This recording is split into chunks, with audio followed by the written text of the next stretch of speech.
Je veux sauver l'hôpital public. Et quand on veut sauver l'hôpital public, on regarde là où sont les problèmes les plus criants et on consacre ses moyens aux problèmes les plus criants. Ce qu'on peut déjà dire, il y a le fond et la forme. Une fois de plus, ce gouvernement, qui n'arrête pas de prôner le dialogue social, fait des annonces sans de nouveau avoir consulté les organisations syndicales, et notamment les 13 organisations syndicales qui sont à l'appel du mouvement, et notamment du 14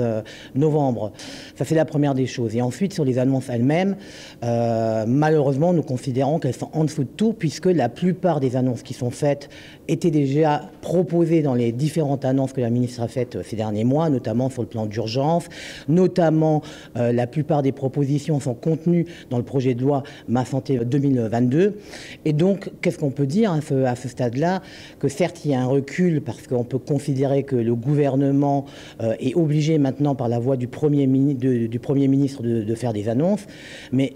elle ne répond pas aux revendications qui sont portées par l'ensemble des organisations syndicales et la CGT, notamment d'ouverture, de négociations sur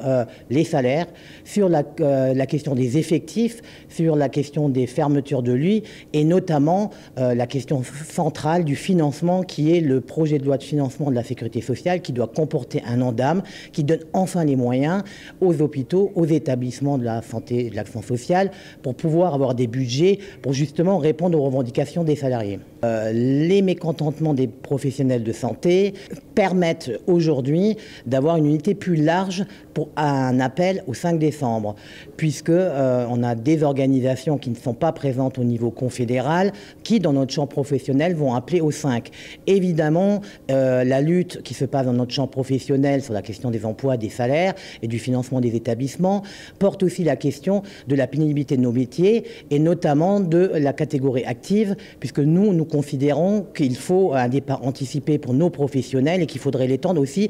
aux collègues et aux professionnels du privé. Et donc cette bataille-là, elle a pris aussi une naissance dans les luttes actuelles, c'est-à-dire la question de la retraite et de la pénibilité forcément a impacté